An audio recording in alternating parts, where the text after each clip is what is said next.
Então, pessoal, vamos para a nossa oitava aula de tópicos avançados de inteligência artificial. Parece pouco número, mas é vezes quatro, né? A aula de hoje a gente vai tratar sobre fine tuning e RAG, né? E por que a gente precisa tratar sobre isso?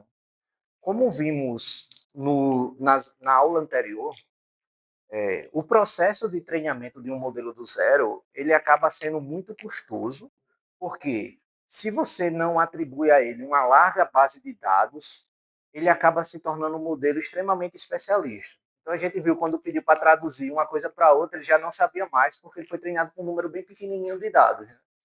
Então, se você quer de fato um modelo robusto que funcione bem, você precisa ter uma vasta base de dados para fazer esse treinamento. Logo com isso, né, eu tenho um alto custo, né, a necessidade de muitos dados, um alto custo na questão de recurso mesmo, tempo, porque você vai precisar um modelo grande, né? Um modelo que nós treinamos aqui é um modelo super pequenininho, então 2 minutinhos, 1 minutinho resolveu o problema. Mas quando você escala para, ao invés de duas perguntas não, 20 perguntas e 5 para teste, uma escala para 1 milhão de perguntas, né? 200 mil para teste, para ter um modelo razoavelmente bem. Então, isso demanda muito, muito tempo para a sua aplicação. E muito dinheiro, porque você precisa pagar energia para poder fazer isso, né?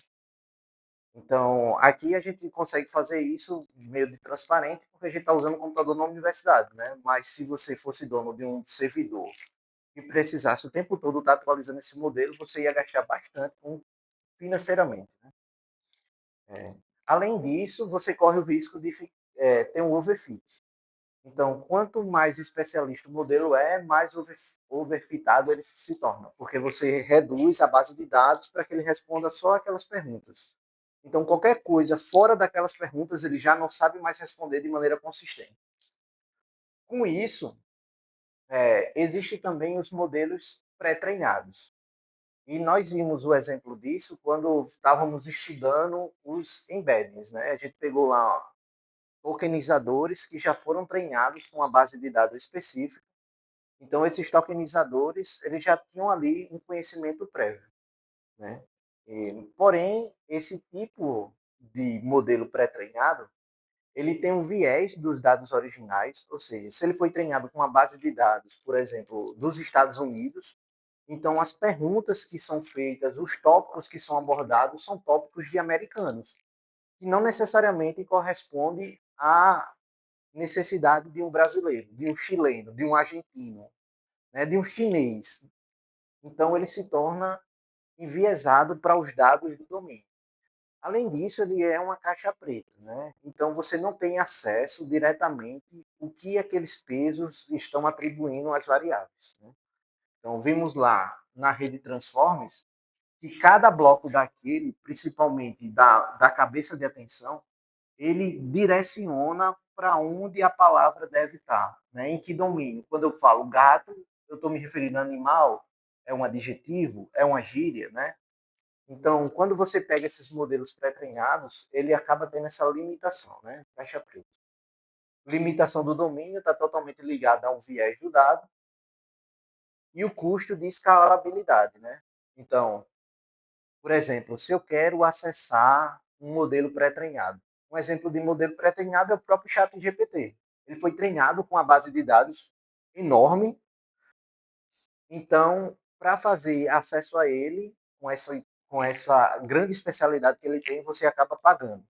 E o custo é por token. Cada consulta que você faz, você vai lá e paga para ele, né? Você precisa pagar para acessar. Então, para solucionar esse problema do enviesamento dos dados, do alto custo, né, comparado ao do zero, da dependência de provedor, no caso de API, a gente utiliza uma técnica chamada fine tuning, que nada mais é do que pegar um modelo que já existe, que já foi treinado para um domínio específico, né? Então, por exemplo, eu posso pegar o chat GPT e deixar ele especialista em um determinado domínio, por exemplo, moda, neurociência. engenharia, arquitetura de computadores, sei lá, desenvolvimento de jogos. Então, eu pego aquele modelo que já tem um amplo conhecimento em um dado domínio, eu faço a alteração dos pesos dele para que ele se torne especialista em um domínio específico. Por exemplo, o desenvolvimento de jogos. Então, eu pego uma base de dados pequena, comparada à base de dados que foi treinado esse modelo, que é usada só para desenvolvimento de jogos, para retreinar parte desse modelo, para que ele se torne especialista em desenvolvimento de jogos. O nome dessa especialização do modelo, dessa retreinamento do modelo, é chamado de fine tuning. Né? Diferente do que a gente estava fazendo do modelo do zero, onde a gente precisava dar o dado todinho para ele poder aprender. Nesse caso, não. Nele, no modelo que utiliza a técnica de fine tuning, ele já tem um conhecimento prévio do base de dados que ele foi treinado. Eu só estou dizendo, olha, sua base de dados é boa, agora eu quero que você se torne especialista nesse assunto específico. Então, ele evita o overfitting, porque ele não altera todos os pesos do modelo, ele apenas ajusta alguns pesos, e ele, ao invés de ter um modelo genérico para resolver qualquer assunto daquele domínio, ele se torna um modelo específico, especialista para resolver um dado domínio. Né? Por exemplo, neurociência. Então, eu passo todos os artigos de neurociência para ele e digo, vai lá, campeão, resolve. Então, ele aprende, ele se torna especialista em neurociência. Isso é a grande sacada do Fine Tuning. E existem diferentes formas de fazer Fine Tuning, né? E elas podem ser usadas para diferentes tarefas. Por exemplo, classificação de texto. Uma aplicação interessante é classificação de texto e análise do sentimento. É bem parecido. Classificação de texto imagine, eu estou coletando diálogos em redes sociais, principalmente agora vai chegar a eleição, né? É família destruída, é casamento, é amizade, é tudo, né? Mas como eu consigo classificar se aquele texto é um discurso de ódio ou não? É uma aplicação. Então, eu pego vários textos que já foram classificados, ó, esse tipo de palavra aqui é um discurso de ódio. Então, uma label lá, discurso de ódio, ou não discurso de ódio. E fazer o fine tuning do meu modelo para que ele consiga classificar o que é discurso de ódio, o que não é discurso de ódio. O que é racismo, o que não é racismo. O que é homofobia, o que não é homofobia. Né? Então, eu consigo utilizar o fine tuning para especializar um modelo para ele conseguir identificar com maior precisão esse tipo de discurso, certo? Análise de sentimento é a mesma coisa. Isso aqui é muito usado em vendas pelo WhatsApp. Vocês não sei se vocês já tiveram a oportunidade de, sei lá, ter esses cursos online aí que você, mande seu e-mail, seu número, participe da maratona, 4 dias de Python, do zero ao primeiro projeto de IA, não sei o quê, né? E eles usam isso aqui, ó. Quando ele entra em contato com você no WhatsApp, inclusive eu tenho um amigo que tem uma empresa dessa, mas para venda de imóveis. E aumentou substancialmente esse tipo de venda. Por quê? Quando você manda uma mensagem, você diz, pô, eu quero ver o imóvel, por exemplo. Eu quero ver o imóvel. Existe um discurso que é considerado mais assertivo para você dizer, pô, qual é a sua necessidade no imóvel? Eu quero um de 3 quartos, né? Suíte, não sei o quê. Qual o tipo de localização que você quer? Diz, não gostei muito. Então o cara diz, pô, ele não gostou muito das localizações. Então significa que eu preciso pegar localizações mais próximas. Então ele acaba dizendo se aquilo é um cliente quente que tem potencial, que ao invés de eu continuar a conversa utilizando um chatbot, né, um robô comunicando com ele, porque eu não ligo para aquele cliente para entender melhor pelo próprio diálogo do cliente com o chatbot. Né? Então ele vê, pô, esse cliente é um cliente em potencial. Então, ligo para ele, pô, o que é que está acontecendo assim, assim, assado? E ele começa a alinhar o discurso do chatbot utilizando análise de sentimento. porém você precisa ter dados rotulados, né? A gente vai ver mais para frente como funciona esses fine tunes de maneira diferente. O outro tipo é question and answer, né? Que é pergunta e resposta, né?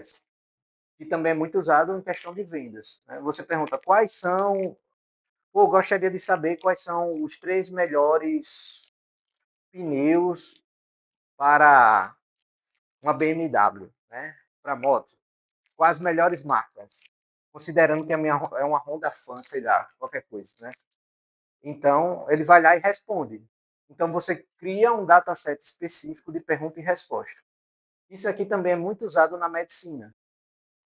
Imagine que você vai lá no posto de saúde, existe um atendente que vai lhe fazer várias perguntas, né? Onde você mora, quais são as doenças, né, que você tem sentido, que você tem sentido. Então você acaba trabalhando com essa questão de pergunta e resposta, né? Dizer, pô, tô me sentindo triste hoje, aconteceu isso, isso e isso. Aí o cara, a resposta pode ser uma resposta padrão para isso, trazendo para um campo da psicologia, né? Então, a IA não como um psicólogo, mas como um assistente de um psicólogo, né? Então, daí vocês já começam a entender que desse segundo trabalho vai ter coisas assim, né? Imagine que eu possa lá conversar com o IA, né? E auxiliar nesse sentido, né? E geração de conteúdo especializado. Por exemplo, eu quero saber como é que cria uma função for com 3 parâmetros, ou uma função for em Python. Então ele vai dar um prompt. É assim. Então, você começa a treinar para se tornar cada vez mais especializado. Tranquilo, pessoal? Aqui, conceito. E para isso existem diferentes abordagens de fazer o fine tuning, certo? O fine tuning ele pode ser não supervisionado, então ele tem a mesma característica do que a gente viu na aula no primeiro módulo, que é o aprendizado não supervisionado. Significa que eu não tenho o rótulo da minha mensagem. Então, se eu não tenho o rótulo da minha mensagem, esse aprendizado aqui é não supervisionado. Ele aprende durante o próprio uso ou por meio da interação com o cliente. Um exemplo disso é no próprio Netflix. Não sei se vocês notaram agora, ou se vocês usam Netflix, no final assim, galera, se você gostou do filme, né, tem um joinha, né? Para quê? Não supervisionado. Ele não sabia se você gostava ou não gostava. Então significa que você, o seu perfil de tantos anos, a essa faixa etária, nesse horário, costuma gostar desse tipo de filme. Então uma pessoa com a mesma característica que você, ele vai recomendar. Isso é bizarro. Né? Outra aplicação bem comum disso aqui é a parte de aprendizado colaborativo, que é justamente isso. Como as pessoas interagem com o conhecimento, né? Por exemplo, eu gosto de restaurante, gosto de comer hambúrguer. Né? Então, significa que eu faço meu cadastro, e então ele começa a mapear que eu que gosto de comer hambúrguer também gosto de assistir filme na Netflix de 9 horas da noite, numa sexta-feira. Então, pessoas que ficam em casa sexta-feira à noite gostam de comer hambúrguer assistindo filme da Netflix. Então, todas as redes acabam estando conectadas para gerar informação, para fazer sugestão de pedido. Né? É. O segundo tipo é o fine tuning supervisionado, que é o que vamos usar, certo? Esse aqui, a matemática é mais complicada. Esses dois aqui não dependem. Assim, a matemática é mais complicada porque você não tem os rótulos. Você precisa de muita interação, certo? Para poder ele aprender. E a gente não vai ter tempo de ficar fazendo muita interação. Né? A não ser que você ache alguém para passar o dia todo conversando com o seu chatbot. Aí pode fazer. Né? Mas, como a gente não tem ninguém para conversar o dia todo, né? Na verdade, você pode criar um chatbot para conversar com o seu chatbot. Mas, enfim, não vai fazer isso, não. O que vamos utilizar é o Fine Tuning supervisionado. E como funciona o Fine Tuning supervisionado? Basicamente, eu vou ter a entrada e uma saída. Do mesmo jeito que vocês treinaram o seu modelo da primeira unidade. Eu tinha umas entradas, as features e uma target. Então, seu modelo comparava a target com o que você estava apresentando para ele. Calculava o erro e aprendia. Do mesmo jeito aqui. Certo? Exatamente igual. Ao invés de eu ter features, agora eu vou ter textos, que vão ser transformados em números. Né? E, por fim, o fine tune via engenharia de prompt. Quando utiliza fine tune via engenharia de prompt, significa que eu estou aperfeiçoando a minha entrada no modelo. Um exemplo disso, eu tenho trabalhado num projeto que ele é voltado para a indústria. E na indústria tem os termos que são próprios da indústria. Por exemplo, local, remoto. Para vocês, o que é local remoto?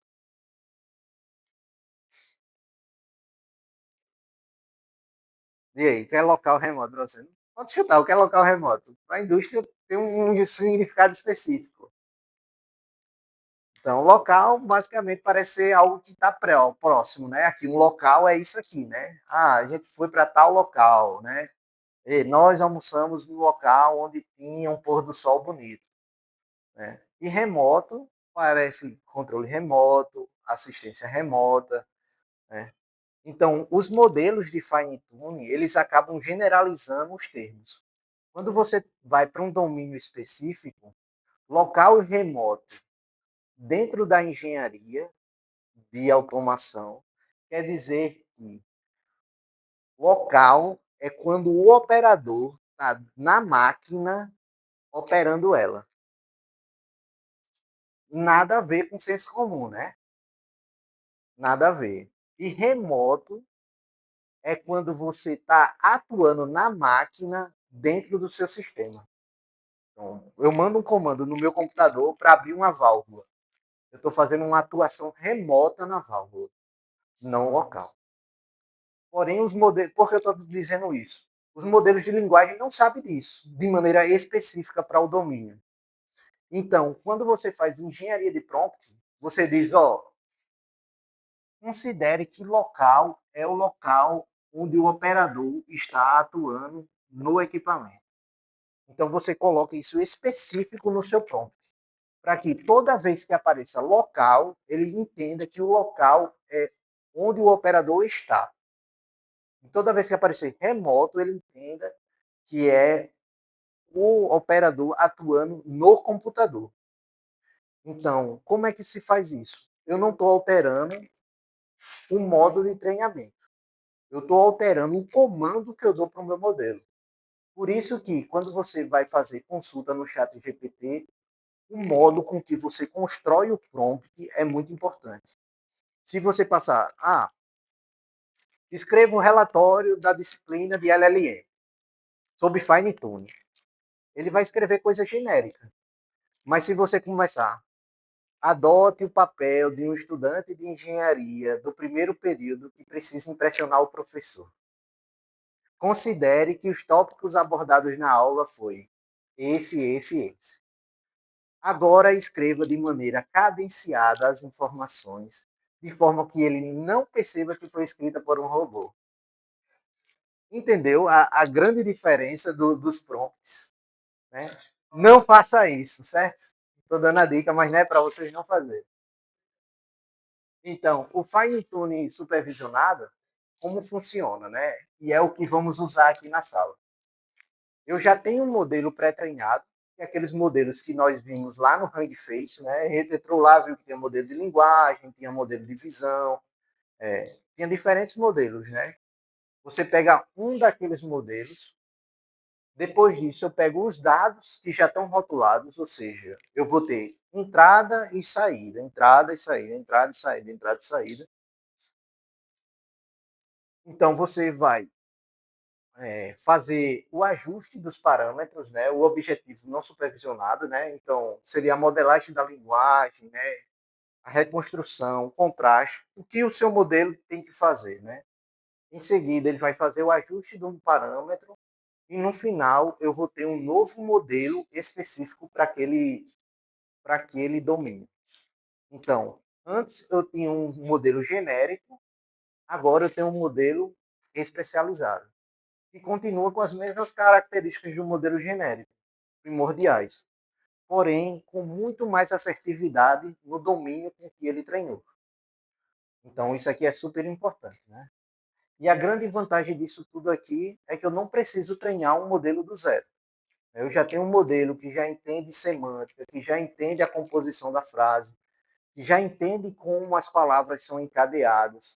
Agora eu estou dizendo para ele, você agora precisa aprender sobre neurociência. Então ele vai aprender sobre neurociência. É igual vocês, até o ano passado vocês eram modelos genéricos, né? Vindo do, é, do ensino médio. No momento que vocês fizeram o vestibular e entraram no curso, agora vocês se tornaram o quê? Um modelo especialista. Né? Pelo menos se espera, né? Até o final do curso. Mas é exatamente isso que acontece. Exatamente isso que acontece. Obviamente com forma matemática, né?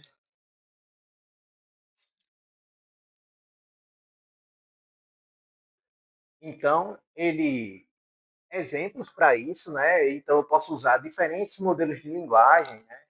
Ele pode ser utilizado como um reconstrutor, né? Por exemplo, eu dou parte do texto, dou algumas lacunas e eles conseguem construir aquele domínio específico, né? Eu posso aproximar as representações, aumentar elas. Então, eu dou parte de um poema e peço para ele terminar o poema. Né? Na minha terra tem palmeiras onde canta o sabiá. Seno A com seno B, seno B com seno A. Vocês aprenderam isso aí? Soma de arco seno? Não ensinaram não esse poema não para vocês? Tô ficando velho. No meu tempo ensinava poema para aprender as coisas.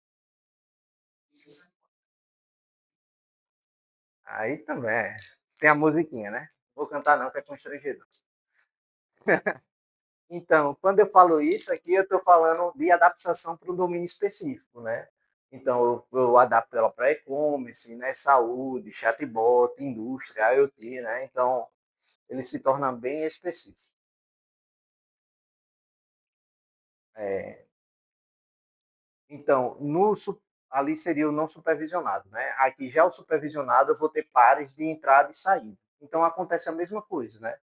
Lá eu não sabia direito. Eu ia com a interação. Aqui não, eu já tenho a resposta, né? Qual seria a resposta?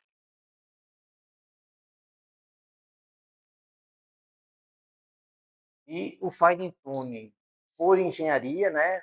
Um prompt de engenharia, prompt engineer, né? Eu vou ter já o modelo. Aqui eu vou especificar ainda mais o meu modelo, né? Vou direcionar. Eu quero que a resposta siga dessa forma. Por exemplo, me ensine como fazer um bolo de chocolate. Então, se você colocar isso, me ensine como fazer um bolo de chocolate. Talvez a resposta que o chat GPT dê vai ser prepare não sei o que, não sei o que. Aí em seguida, no mesmo parágrafo, né? Eu não sei fazer bolo de chocolate, né? Quebre 2 ovos, né? Misture com farinha de trigo, mas você pode dizer no seu prompt, fazendo um prompt de engenharia, dizer assim: quando eu receber instruções para fazer qualquer atividade, tarefa, liste ponto a ponto cada etapa. Isso é um prompt, um prompt engenheiro, porque você está direcionando como o modelo deve responder. Então, ao invés de ele responder na forma de texto corrido, explicando, ele vai responder ponto um, ponto 2, ponto 3.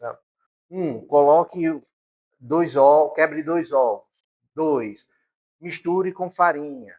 3, bata até ficar com consistência, né? 4, ligue o forno em 4 graus.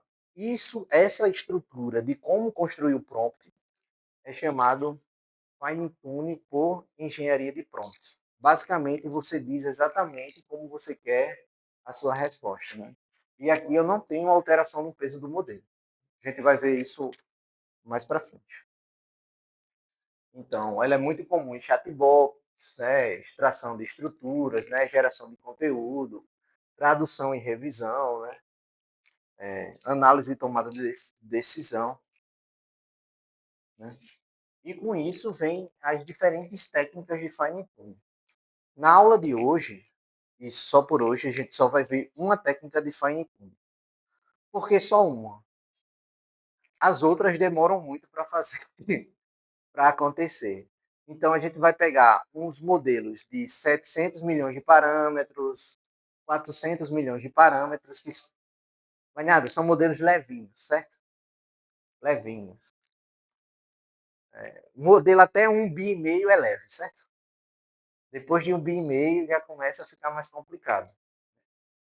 Mas vocês viram aqui, vocês fizeram um modelinho pequenininho, deu 42 mil.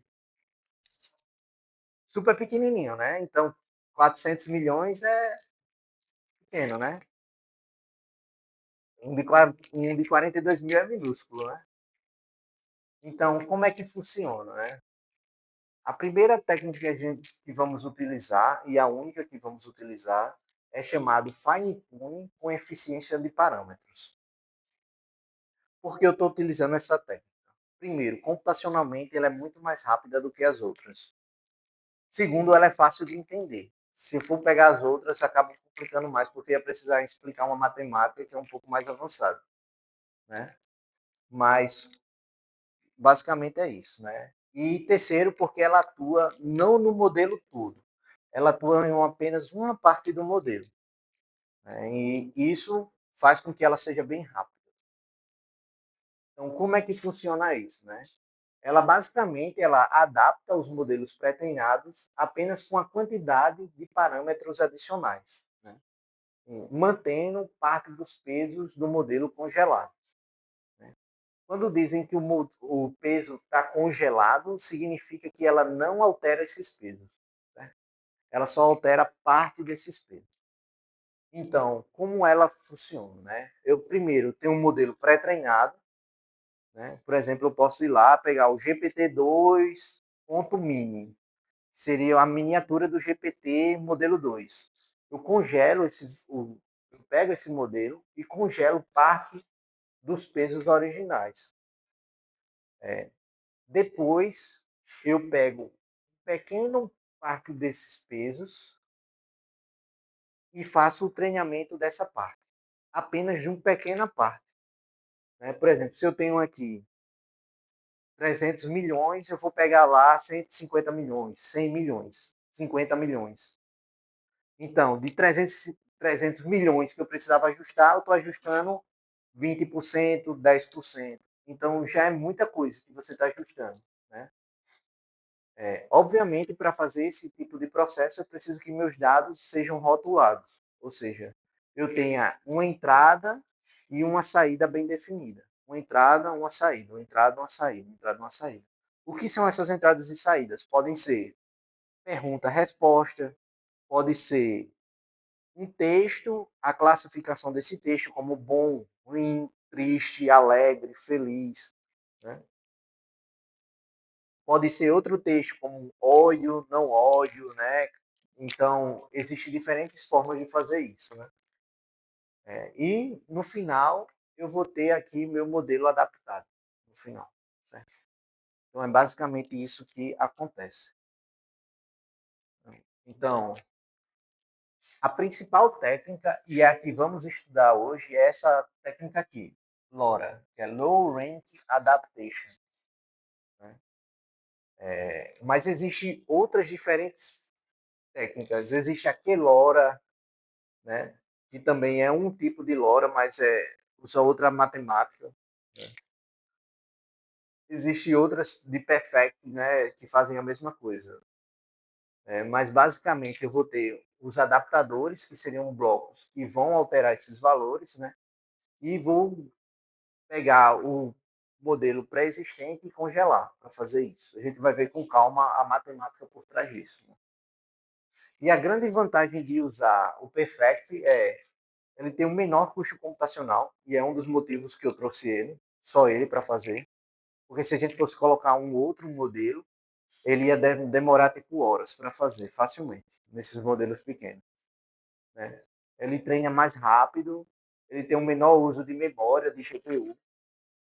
Ele é fácil de alternância de tarefas, ou seja, eu posso utilizar ele para diferentes tipos de tarefas que eu queira. Então, Ora, eu posso utilizar esse método para pergunta e resposta, ora para análise de texto, ora para classificação de sentimento. Então, esse fine tuning aqui ele é bem flexível com relação a isso, né?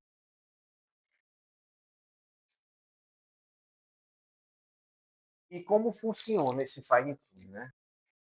A matemática dele é bem interessante porque o cara teve uma sacada genial, né? Todo mundo está afiado em multiplicação de matriz, né? Ó, mais ou menos, né? Ó, como é que funciona o LoRa? Adaptação eficiente de modelos usando matrizes de baixo rango.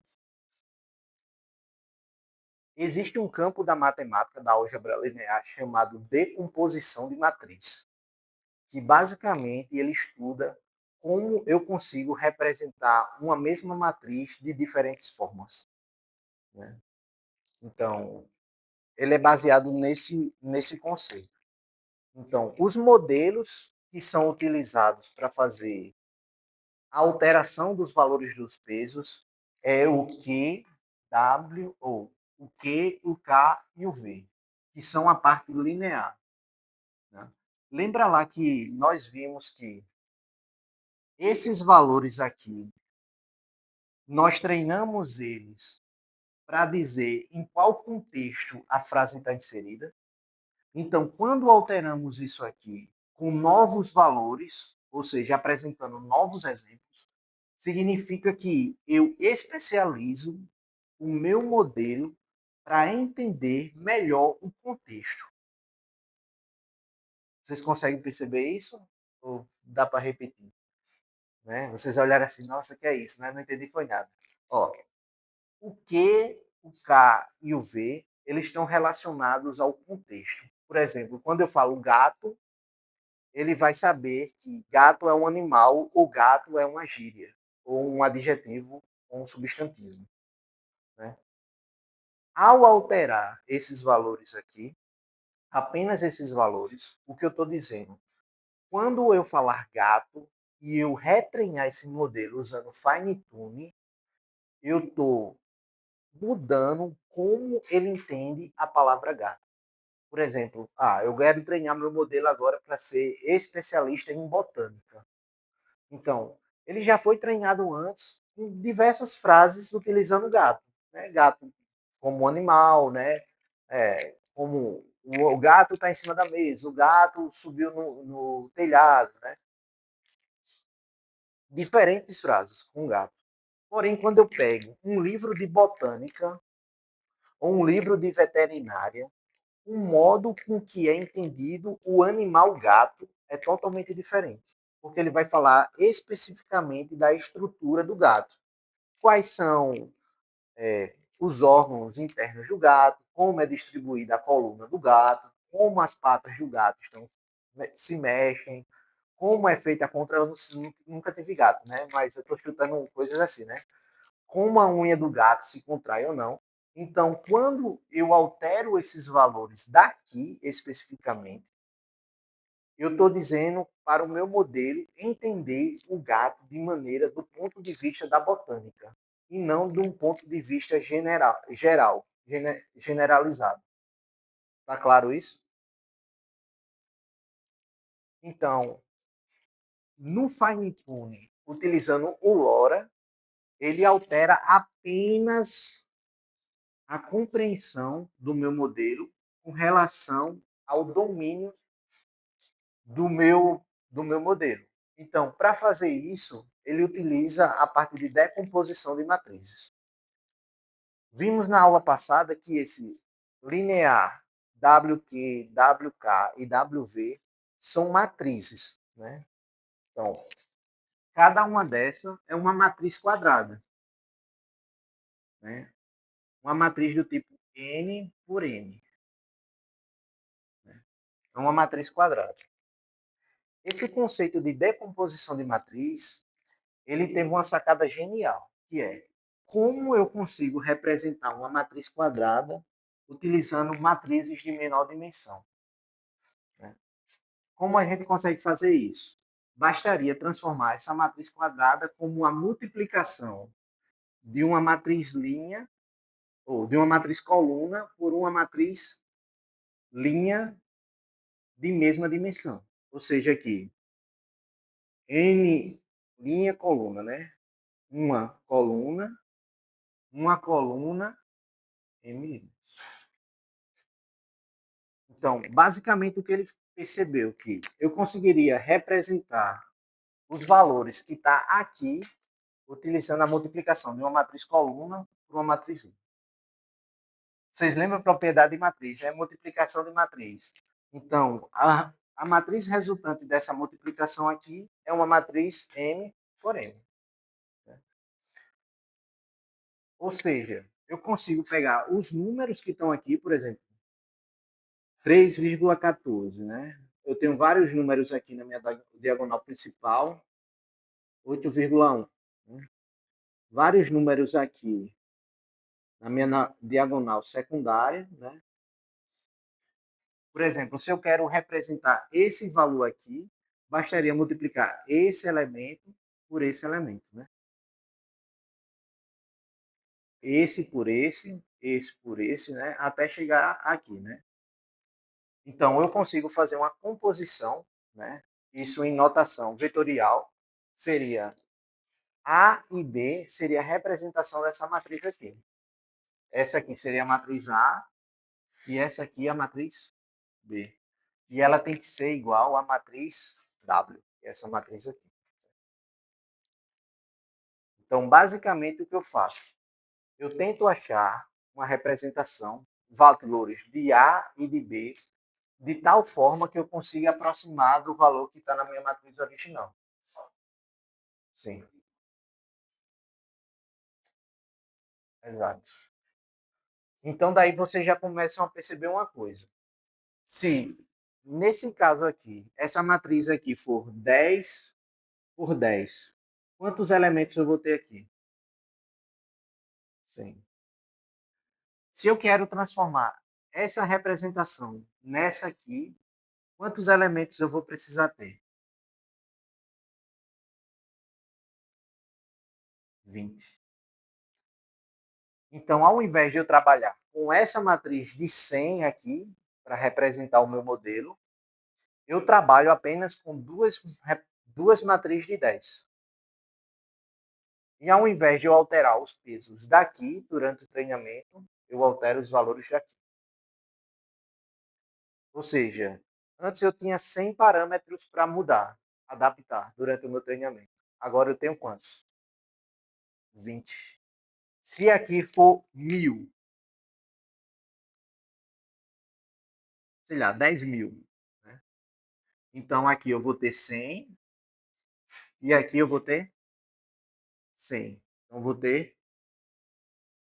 Então você já nota que à medida com que essas matrizes crescem, eu começo a decrescer a minha representação utilizando um LoRa de maneira exponencial. Então, por isso ela é muito, muito boa para representações de alta dimensionalidade. Quando as matrizes que representam o contexto da minha LLM começa a crescer muito. Então, ela se torna cada vez mais poderosa. Né? Então, aqui eu tinha, por exemplo, de 100 eu estava usando 20, então eu tinha 20% dos pesos. Eu estava utilizando apenas 20% da quantidade de parâmetros original. Se agora eu estou usando 10.000, agora eu estou utilizando 200. Então, estou utilizando 0,05%. Isso é muito poderoso. Muito poderoso mesmo. Se eu estou falando de 100 milhões, é bem mais. É 0,0001. Entendeu? Quanto maior, maior a redução que esse tipo de ela faz para fazer o treinamento. Então, durante o treinamento, o processo de fine tuning, ao invés de eu alterar essa matriz de grande dimensionalidade aqui, eu estou alterando a sua representação por meio da multiplicação. Então, eu altero esse valor e esses valores aqui. Então, com isso, eu consigo ter um ganho muito significativo. Para mim, isso é fantástico. Eu acho isso, caramba, quem pensou nisso, bizarro, né? Então, eu só altero a camada linear fazendo isso, né?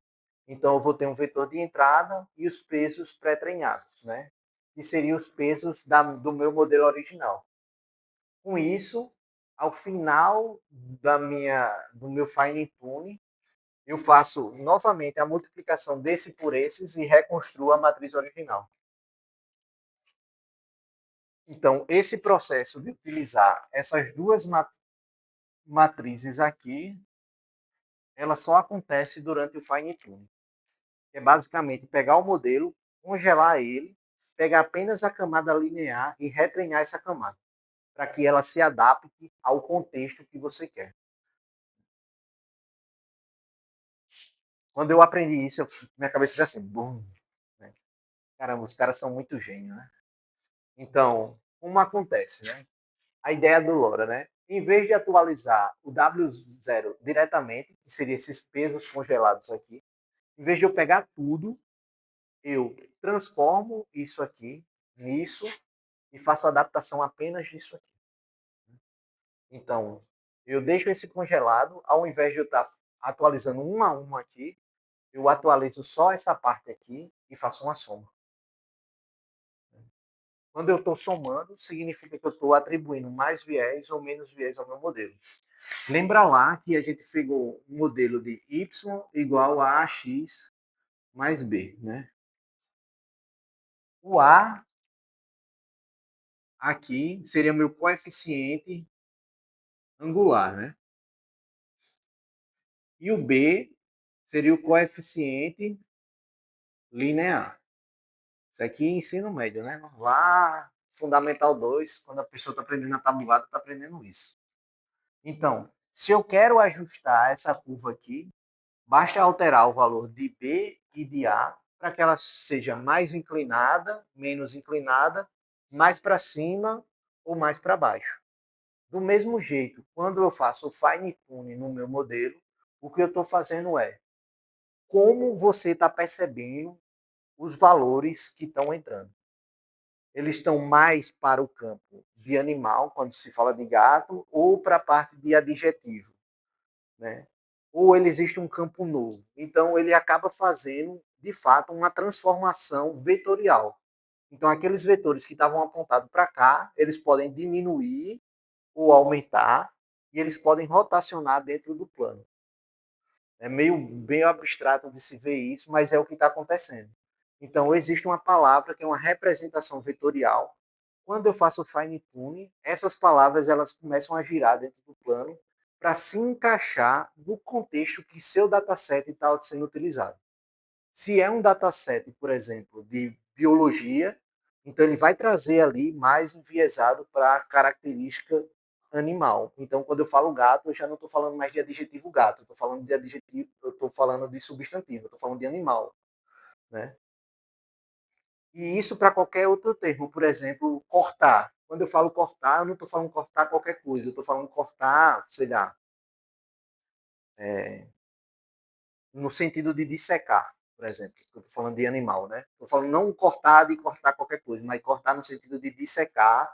E sendo dissecar, ele exige uma técnica e existe palavras que circulam esse dissecar. Dissecar, né? Ali dentro do contexto. Então, queria que vocês pensar. Eu sei que é difícil, porque exige muito a imaginação da pessoa, porque é alta dimensionalidade. Então, vocês precisam segurar na minha mão e viajar comigo nisso aí, porque, de fato, é complexo de entender. Mas pensem assim, é como você estivesse ensinando uma criança a falar. Quando ela aprende a primeira palavra, por exemplo, aprendi carro. Para ela aprender ônibus, é um pulo, né? Ônibus é um carro grande. Né? Ela entende quando vê um ônibus, que é um carro, ela vê que é um carro. Mas só depois que você diz, isso não é um carro, isso é um ônibus. Ah, isso não é um caminhão, isso é um caminhão bitrem. Então, aquilo que era geral falar carro, para qualquer coisa que tenha quatro rodas se movimentando, você direciona ela para dizer, ó, isso aqui é uma caminhonete, isso aqui é um Fox, isso aqui é um Mob, né? E embora seja um Fox e um Mob, né? E você consegue diferenciar agora o carro como uma criança, né?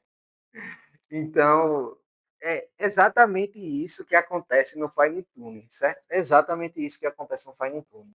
Você está dizendo ao modelo como ele deve tratar melhor aquelas palavras, aquele vocabulário, dentro daquele universo dele. Certo? É como uma criança. Bem filosófico isso, né?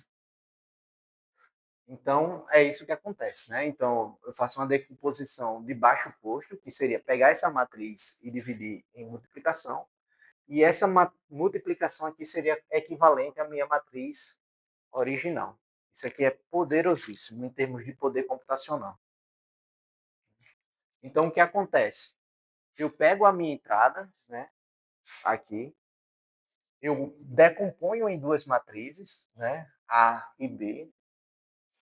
Em seguida, eu tenho uma saída dele, eu corrijo pelo erro e dou a minha saída. Esse erro aqui vai ser corrigido, né, esses valores aqui da matriz original vai ser corrigido à medida com que você apresente os exemplos. Do mesmo jeito que foi na primeira unidade. Você apresentava os exemplos, ele adaptava. Agora, o exemplo, ao invés de ser classificar de 0 a 5, ou classificar 0 a 1, o que eu estou dizendo é, você entendeu a minha pergunta? Está dentro do contexto, sim ou não?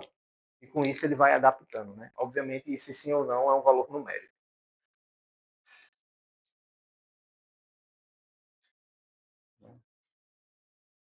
Então, ele apenas troca os parâmetros lineares, né? E utiliza apenas os parâmetros treináveis, né? Então, no caso aqui, ele utiliza um número menor de parâmetros do que seria no modelo original. Ao invés de eu multiplicar as dimensões, seja 10 por 10, 20 por 20, 50 por 50, 1 milhão por 1 milhão, agora eu somo as dimensões, né? Onde o R, que é o rank, ele é menor que o mínimo deles dois, né? Que seria justamente como eu decomponho essas matrizes.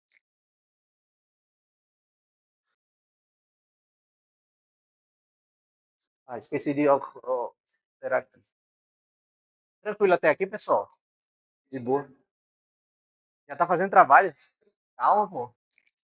Ó, a gente vai fazer diferente hoje. Como se trata de dois assuntos distintos, agora a gente vai fazer o laboratório do primeiro assunto, certo? E depois depois do intervalo a gente começa o próximo, que é mais curtinho, e faz o laboratório do outro. Mais cedo, pô. 4h20, 4h30. Bora lá. Vocês podem abrir aí o Colab, eu vou mandar para vocês o arquivo. Rapidão. Tranquilo até aqui, pessoal? Tranquilo não tá não, né? Mas vai ficar.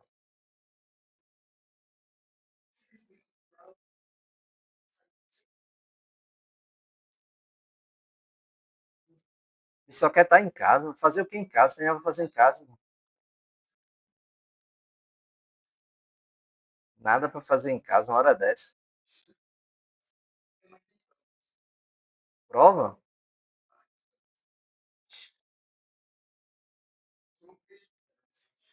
Vocês estão estudando para isso?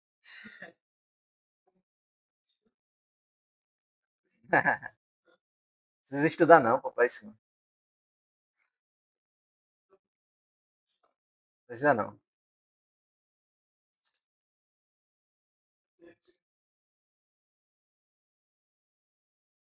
Tá. Eu vou mandar aqui para vocês no cigarro. Oi? É isso. Ah, acredite se quiser, né?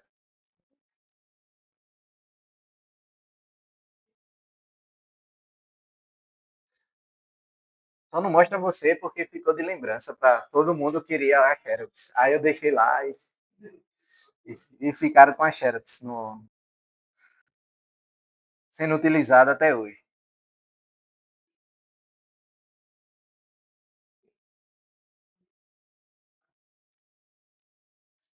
Ficou para as próximas gerações.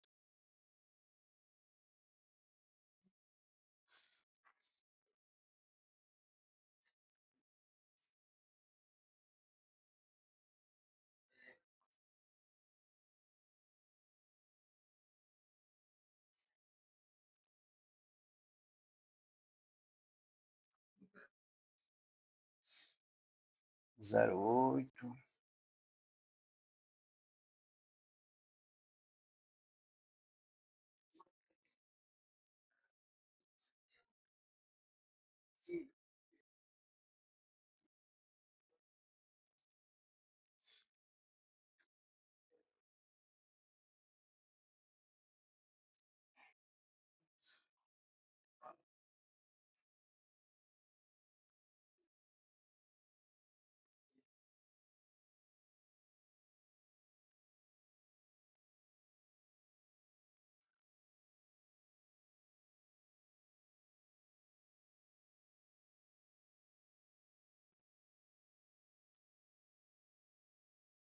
Tomara que funcione no Google Colab.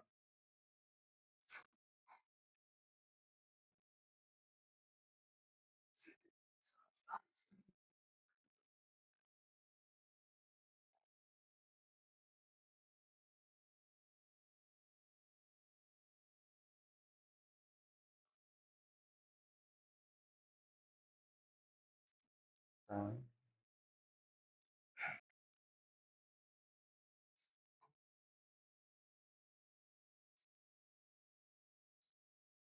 Chegou aí alguma coisa? Se meu cigarro tá muito bugado. Ah, não apareceu o arquivo não, tá vendo? Tá bugado. Eu enviei e apareceu que enviou e não enviou. Inclusive é um motivo que no a apostila das duas últimas aulas ainda não chegou aí para vocês. Eu tentei mandar umas 3 vezes, eu desisti. Eu disse, sabe uma coisa, depois eu tento de novo. Tá vendo? Sabia que era isso.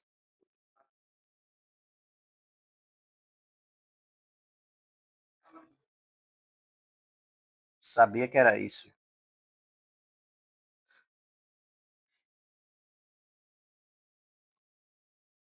Notebook.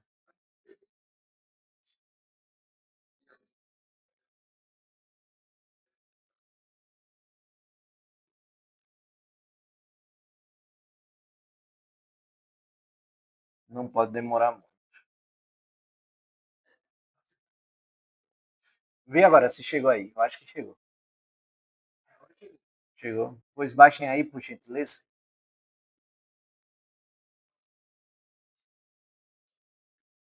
Chegou, chegou ou não chegou? Deixa eu ver se eu consigo abrir no Colab aqui, que eu fiz tudo na minha máquina. Colab. Sim. Tudo que foi usado na primeira unidade. Conhecimento é acumulativo, né?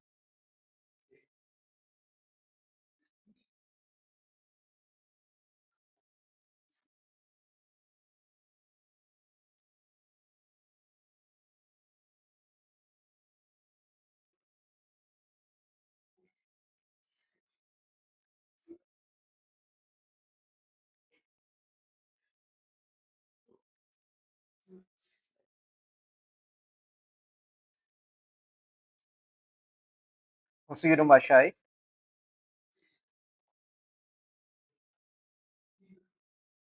Uhum.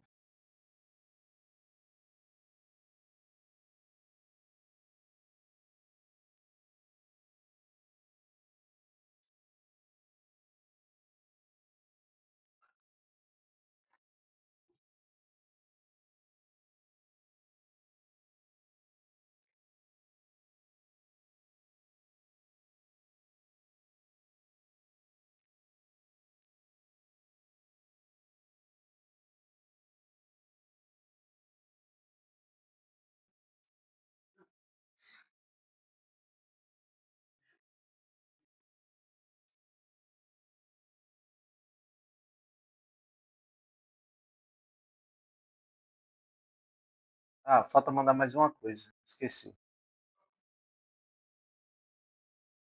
Foi mal. Falta o dataset.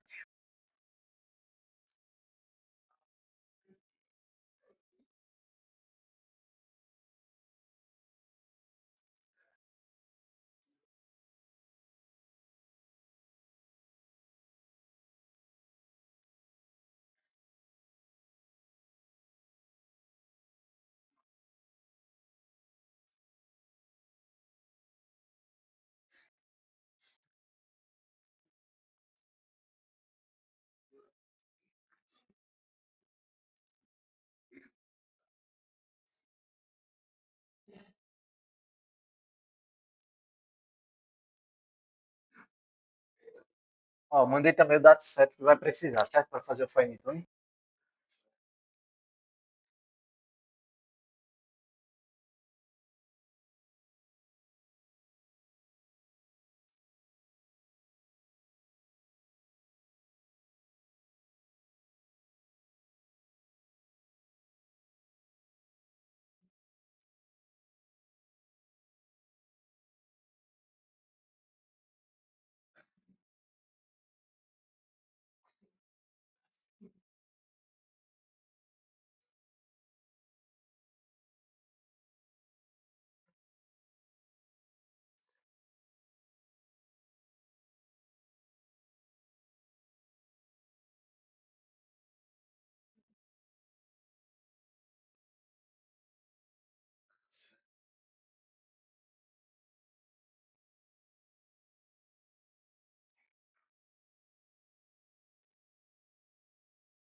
Eu acho que vai dar problema no Colab, por conta das versões. No Colab é meio ruim trabalhar com essa parte de LLM.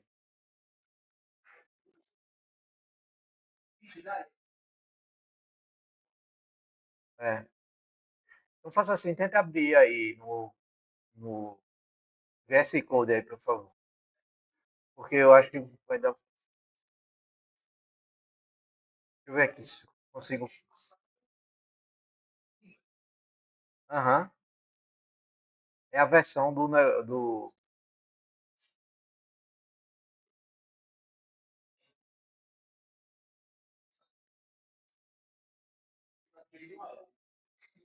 É isso mesmo, JSON Web. Isso é um formato chamado JSON Line. É um JSON em linhas. Cada linha é um JSON. Entendeu? Deixa eu ver aqui se eu consigo consertar. Se eu não conseguir, aí vocês já vão tentando abrir o VS Code.